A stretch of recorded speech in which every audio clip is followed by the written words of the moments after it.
I have spent one whole week with the Switch 2, and I can't stop playing this thing. I have a lot of thoughts, and I want to put them all out there in this video right now. And if you're here wondering if I have any kind of buyer's remorse, if after this first week I'm already getting kind of bored and I regret buying it, I hate to tell you, you're gonna have to find another video to have your opinions validated. I have some gripes, there's some weird things about it, but mostly it's all positive. And I'm gonna take you through my first week with this console and everything that I've experienced. Like, comment, and subscribe. We're trying to hit that 2 million for the Switch 2 million. I would love to have that happen. Now, I did buy every game at launch, so I'm quite privileged here, and I'm aware of that. It's because this is my whole career. I know this is not a typical experience, and I'm adding that into the equation. We're pretty much just going to be talking about a couple of things like Mario Kart and Cyberpunk, because I feel like that's what most people are going to buy. Let's start with Mario Kart. You really couldn't have done anything better for a launch title. Everybody loves Mario Kart. You have friends and streamers going online and playing together. It's been such an exciting, fun launch, and I think it's probably the strongest launch title a console has ever had. I have gripes with it that I want to get into later, but if you watch my first impressions video, you pretty much know how I feel about that game. It's a great game to play day one. It's a great game to dive into game chat with, which we're going to talk about that in a second. I mean, even if we're to buy into what people say when they say, oh, it only launches with one game, but if that one game is just Mario Kart World, that's a pretty great one game to launch with. It covers most bases and appeals to the most amount of people. Kim and I have been really busy with the baby, so she hasn't really had a ton of time around me going back to work to play games, but I sat down with her and Stinky Joe, and I set up her Switch 2, and Kim started playing Mario Kart, and she had no real interest in the MK because she's never really played one, and instantly she got stuck in for 2 hours. We played Cups, we played Knockout Tour, and then she got stuck on one challenge and she just kept trying to do it in the free roam world, and I was teaching her how to do the flips and everything and the drifting and enjoying it way more than I think she realized that she would, and that's because that's just Mario Kart. So we've been taking a look at a lot of Nintendo Switch 2 accessories, and Mumba hit me up because they are convinced that if I liked everything else I looked at, I was going to love their Switch 2 accessories. They sent all this over and they're sponsoring this video, so let's take a look at it. Their protective hard shell travel carry case. Oh, this feels tactical. Nice felt inner lining, some slots for video games. Be pretty safe. We also have the protective hard shell travel carry case. Okay, so a more slim but still secure option if you're looking at protecting your Switch. Oh, a premium tempered glass screen protector. All right, next, controller racing wheel and the controller grips. Well, at least these aren't super springy, and then they slot in just like that, and they pop out at the back, that are actually pretty comfortable for your fingers to sit across the entire top here. Oh, but they have a nice grip on the back here, which is nice to hold. And then, yeah, we got these nice big triggers up here. They also sent over their charging dock. You got a rotating RGB light down there to make your game room look awesome. And then because the Switch 2 is awesome, those should just magnetically click in. And then the rugged hybrid protective case. Oh, this whole thing feels a lot more like flexible and a lot more give than this one, which feels more rigid. Starting with this one.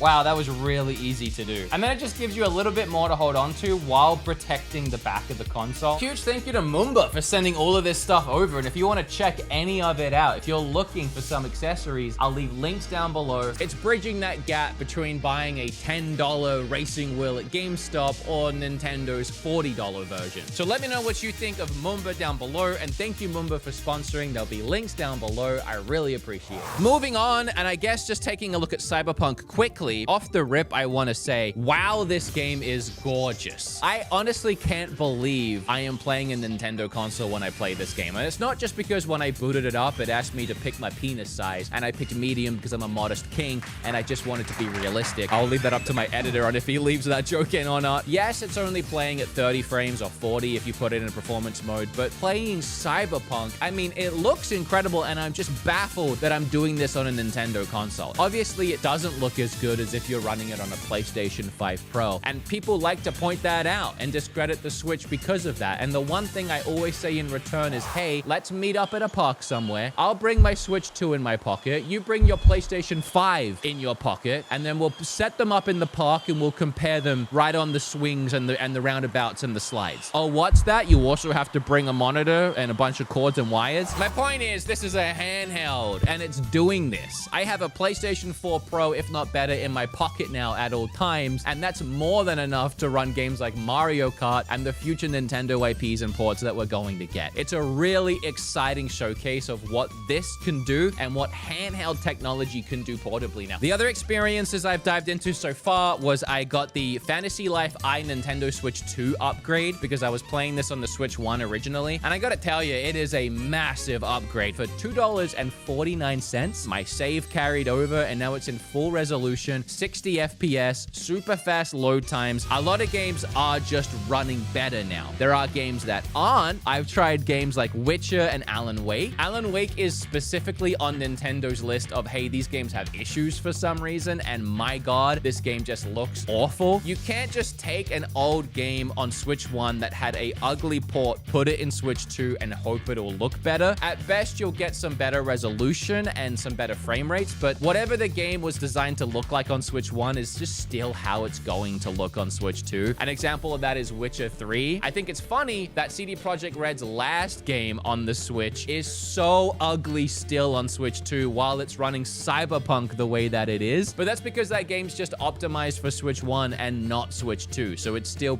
pretty hideous. It's a shame that it doesn't work like that, but that's just not how technology works. Hopefully, CD Projekt will go in and retool Witcher 3 now that they have all of the tool sets from developing the Cyberpunk port. Street Fighter 6, I've had some matches and I'm very impressed by how fast and how clean that game looks. It just runs really well. I even booted up Fortnite and played it on stream with my friends because we wanted to try out the mouse mode. The Switch 2 version looks a lot nicer. It's 60 FPS and you have mouse mode. I want to talk about mouse mode, but I'm gonna get there. I messed around in Welcome Tour and there's nothing to really say there. That game shouldn't be $10. No Man's Sky has a free upgrade on the Switch 2, making the game look phenomenal. However, there's only a 30 FPS option. I really wish there was a performance option here, but it's really cool to see that get an upgrade. And then, of course, I was playing the GameCube Classics online, Soul Calibur mostly up at night with my friend Fry Biscuits. We've been doing 1v1s online. That game is so much fun. And here is where I can talk about Game Chat. Game Chat is a really cool feature that I like more than I expected I would. And I think that's because when we all first saw it, it was like, oh, so it's Discord, but worse. I think really what makes Game Chat shine is, and I know it's obvious, but it's not so obvious until you start using it. It's all console side and it's all seamless and easy to use. You can hit this C button. You can do create chat, invite whatever friends you want, and open the lobby. They can all join and immediately you're talking. You can all share your gameplay together. The mic quality isn't the best. For a mic, literally, for console itself, it's not that bad. Yeah, no, that's what I agree too. It really felt like well, it doesn't need to be good, so why should we? When it would be nice if it was good. I think the fact that it removes any other sound other than talking is a really nice feature. Even if you have your Switch docked across the room, it'll pick your voice up pretty clearly and nothing else, despite it sounding a little rough. You still, for whatever reason, cannot just message a friend on your friend list. I really hate that I can't just message Scoot here and be like, hey, want to jump into a game chat? Or hey, what are you playing tonight? Or just some kind of text-based option to message them. And I guess the game chat talk can tie into the camera talk. I used it on stream, which you can go and watch. And then also today I was testing it out in my living room because my living room's pretty deep. And I wanted to know if it could actually catch my face. And I was laughing my ass off at first because it put my whole body in such a tiny little front part of the screen, overlaying the gameplay. There's no way anybody could see me. You can even like add the background back in and zoom in, but it just zooms in the middle. So it ends up cutting off my head. It doesn't zoom in on me. And I find this weird because there is face recognition tracking. If you go to face only, it'll put your face only right in the middle. And that actually works even at that distance. It's severely pixelated, but my point is, if it can do that and it can track your face, why am I like this when it's full body? It is what it is. At least you can do the full face from that distance and overlay that on top of your gameplay and literally just be a little Twitch streamer to the 4 people in your game chat lobby. Yes, I know this is something that Discord has been doing for years, but it's not something consoles have been doing for years. Putting it console side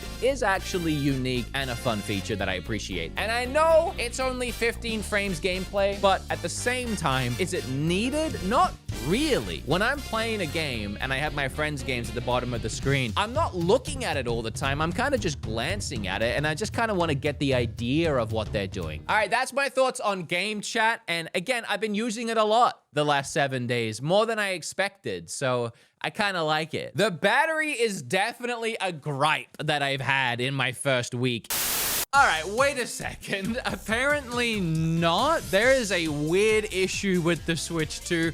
I have never heard of anything like this. Every console launch has something weird that happens with it. And hopefully this is the only weird thing that happens with the Switch 2. But Nintendo put out a statement that there is actually an issue with the battery. Almost, if not every single Nintendo Switch 2 right now has this issue. So apparently the battery meter is lying. It's draining way quicker than the battery is actually draining. And people are reporting that when it actually gets to low and even 1% battery, they can keep playing their Switch for almost an hour before it finally dies. So clearly this reading is wrong. When I'm playing Cyberpunk for 45 minutes and then my Switch goes into low battery, it's not actually in low battery, it's lying. What actually fixed it for me was one of Nintendo's fixes. I'll link it down below if you want to do it to your Switch, and it's actually quite easy. I'm going to do it to Kim's Switch now. First up, it's saying, make sure you're actually using the new power brick for the Switch 2, which is a good point because this Switch, and especially when it's docked, needs more power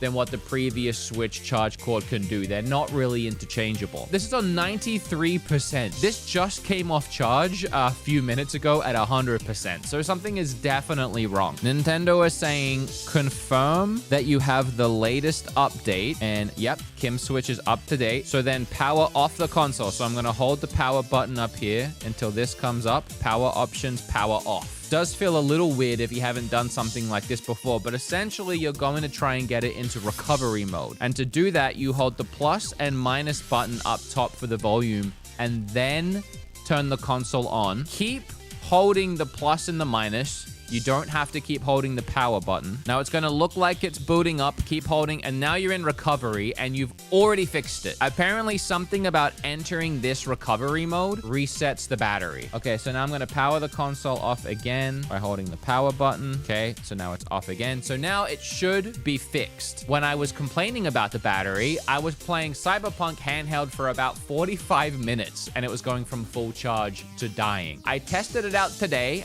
The first thing I did when I woke up after fixing it was I played Cyberpunk, and I got 2 hours into Cyberpunk, and I was only at 30 to 40% battery. So it absolutely fixed it. And again, my Switch wouldn't have died before. It just would have said it was low for forever before dying. Now it's accurately reading what percent the battery is at. A very weird issue, and I'll say that now the battery feels good. You know, it's still less than the other Switch, but being able to play Cyberpunk with HDR on, or even diving into Mario Kart with 60 FPS, 1080 frames, HDR on, and play for 2 or 3 hours, that's honestly, in my opinion, really good for what this system is doing, what it's offering, and the battery that it's giving. All right, back to the video. If you think the screen looks a little dim to you, it's because you might have this auto brightness setting on. It's almost literally like turning a flashlight on and off. So yeah, definitely be aware of that. Okay, let's talk about some things console side. Really love these Joy-Cons. It is so nice docking a Switch and then just yanking the Joy-Cons off the side. It's such a nicer, more streamlined experience. Everything else is obviously pretty much the same. The kickstand is really easy to access, really rigid and stiff in a good way. And I love all the different angles you can get with it. But also someone pointed out, if you take off the headrest of a car and slot this over it and put the headrest back on, it actually acts as a holder on the back seat of a car, which is really cool. And then the other thing I wanted to point out is when I first got this Switch, I was kind of disgusted by this floppy little guy here. And while I still don't love that I think that's going to break, there's something extremely satisfying now about when you put a game cartridge in and you just snap that down. It has such a nicer feeling. There was definitely some sort of thought process in this, and it's made for a much more satisfying experience when I'm inserting and taking out a game. And speaking of the games, yes, they still taste bad, if you're wondering. And there's a couple other things I wanted to show you guys about these cartridges. One, game key carts. I've noticed the only difference in them is there's actually a little picture of a key in the top right corner of a game key cart, literally symbolizing that it's a key. It's a game key. I appreciate that. I know people don't like these game key carts, and trust me, I don't either. But I have kind of come around on just the fact that at least it's better than all of those cases we used to buy for the Switch that came with a little pamphlet in there and just a code for the game. At least it's something that you're getting. However, I did get got by the Split Fiction physical release because the game key carts, as you know, have this big ugly white border on the bottom of it symbolizing it's a game key card. It's ugly, but at least you don't get got. Split Fiction doesn't have that. So I thought Split Fiction must have the game. I know you're already wondering what's this little bar down here, but I just didn't pay attention to that because I knew what to look for when it came to a game key cart, and it was this, nothing else. And I kind of just didn't pay attention to this. But it says game cart not included, full game download. There's no game in here, just a code card. So it's actually worse than this, but they don't have to publicly say it as loud and proud. It's a bit confusing, as I like to say. And I'm pretty sure it's the only one that's like this, which is why I was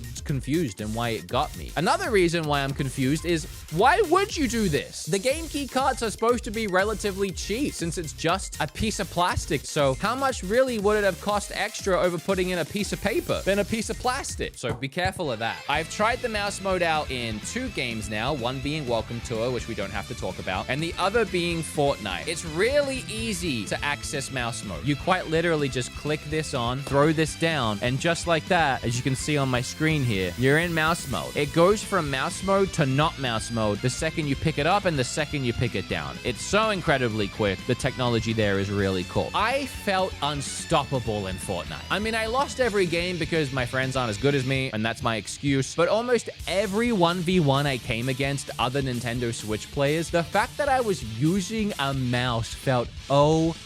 There's nothing really gimmicky about it. It's not like a bad mouse. It's a really great mouse. I haven't tried it in Cyberpunk yet, but in Cyberpunk, there are this whole new motion control scheme. It's very Wii coded, but when you punch or you melee attack, you actually use the motion controls. When you want to reload your gun, you have to twist your hand to the right or twist your hand to the left, I believe, and it will reload. If you bring the left Joy-Con up, it triggers the heal, and so on. They've tied all of the different combat mechanics to the motion controls, but on top of that, they've really worked with the aiming, the gyro aiming, and the mouse mode to make it feel really smooth to play, and it really does. I know it's very gimmicky. I can't even say like kids will love it, because again, in the first 2 seconds, you pick your dong size, and in the first big mission, you save a naked lady. So, you know, this isn't a game that I can say, oh, kids are gonna love the gyro. They're gonna love the motion controls. This was obviously motion control support made with adults in mind, and it's more just that old Nintendo fun, gimmicky mentality, and I love that CD Projekt Red leaned into it. Lastly, I want to dive into the eShop. I made a whole video on this channel about the eShop sucks, and Nintendo have definitely fixed a lot of my issues. One of my main ones, and you can watch the video, I go on and on about it. I compare Switch eShop to Steam and other storefronts. There was no algorithm whatsoever to help you find games that might be for you, games that you might like based on what you've played. That was a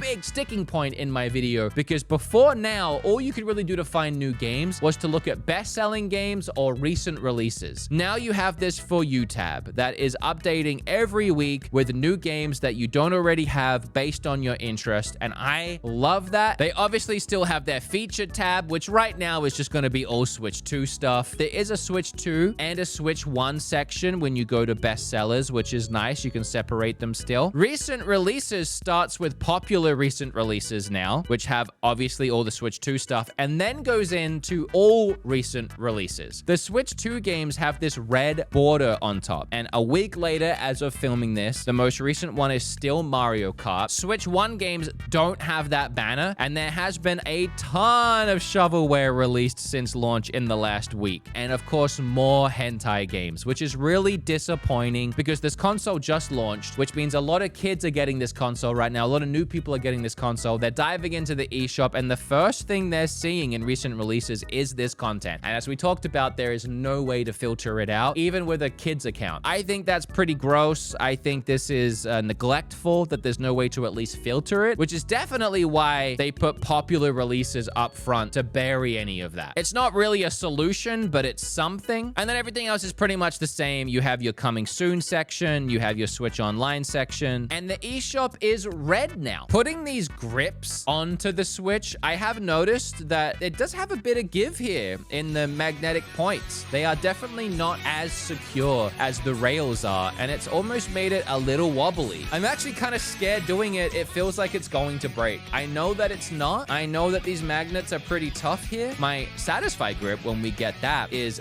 one piece, which is going to definitely feel way more secure and a lot less floppy, and I look forward to that. But to be honest, you only ever really do that if you're trying to grab something or a drink or something like that. If you're just holding it like this, you don't notice a difference over the previous Switch. It's only been a week and I haven't put this thing down. Kind of reaching my Mario Kart limit for now, and I've definitely moved over to Cyberpunk and trying out some of these other games, and I'm really excited to play through those. We're only about a month away from Donkey Kong coming out, and then from there, we start getting a ton of games rolling out. Pokemon ZA and Metroid before the end of the year. Nintendo even announced a new Splatoon spin-off. We don't know when that's coming out, but if that's coming out this year, it's adding another first-party IP to the launch year lineup. So if you're considering getting one and you haven't got one yet, let me know what you think now after hearing my first week with the console. If you've had the console for a week as well, or even just a couple of days, let me know how your first experience with the console has been. If you enjoyed this video or if it helped you out, like, comment, and subscribe. We have a lot more videos coming on the channel. I'm getting a sty on my eye, like a big swollen sty, and I don't know if it's from staring at the screen for the last week or not sleeping or the stress of the baby and the Switch 2. It could be all of it, but I'm hoping it doesn't get any worse. It did not get better, by the way. It's actually actively getting worse. I feel like I've been punched in the eye. All right, bye.